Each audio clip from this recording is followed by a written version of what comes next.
matter to the appraiser.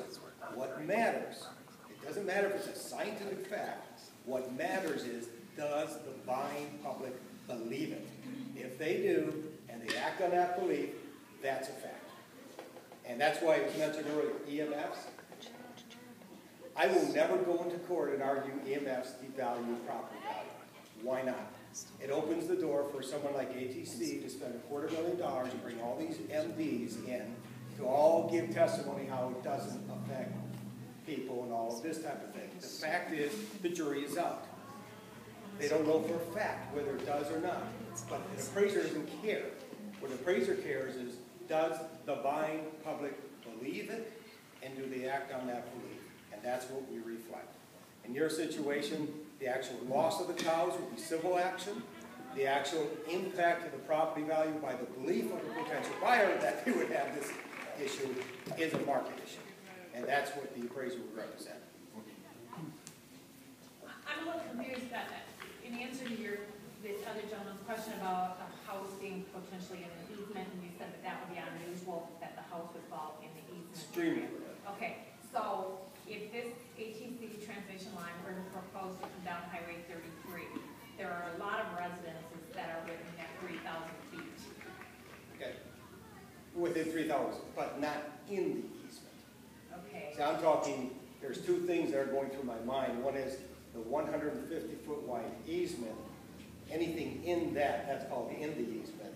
But if a house is right next to it, it's not in the easement, but if it's still on the property, it's impacted. Because I'm located 2 miles east of town on 33, and my house sits there and my business sits there. And from the highway to my house, probably not more than, I don't think it probably is more than 300 feet from the actual highway. Okay. So if they ran that transmission line along the highway, obviously my house would be within that. Well, the transmission would be 150, let's make an assumption, 300 feet from the edge of the right-of-way of the highway to the front of your house. Okay. Well, you have a 300-foot corridor. They may take up 150 feet of that. Your house is not in the easement, but the easement is on your property.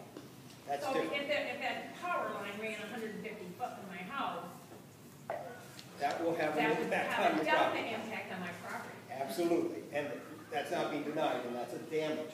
What I'm saying is, I was envisioning at least the house in the easement of 150 feet. I'm thinking that's extraordinarily rare. We have seen ATC literally go zigzag across the road to avoid homes like that. Quite a bit, yeah. I have a great picture I could show you of it. It's like all the way down the highway. It's pretty amazing. And ATC will purchase the easement, right? Yes. But they will not give you any type of reimbursement for the value of the land. No, they do.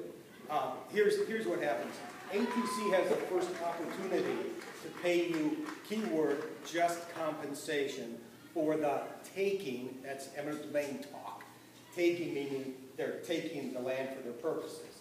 So they must pay just compensation. U.S. Constitution, 5th and 14th Amendments demand this.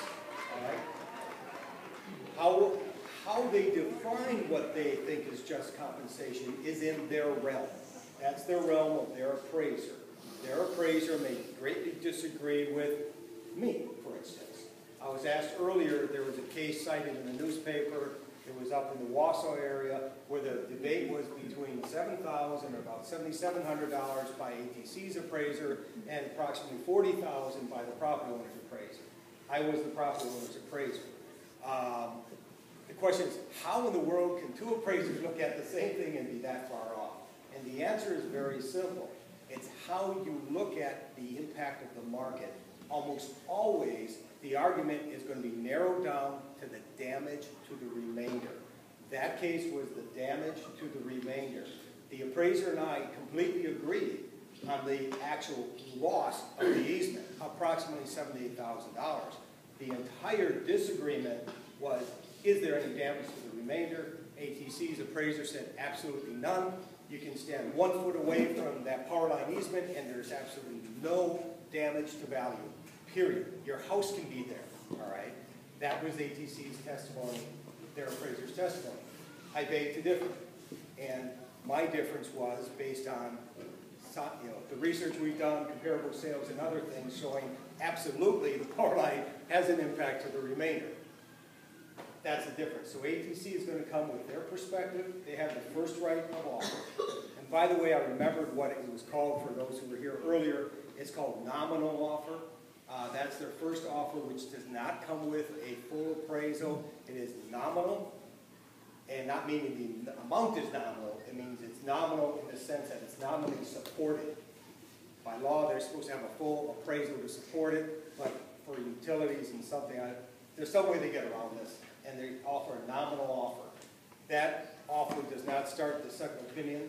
That's simply a, let's see if we can get them to agree to this offer, is what it really is. They will come back after that's refused with a full appraisal to support whatever offer they're making at that point. And that's going to be their first offer. Keith, can I interject a little bit? Yes. Okay.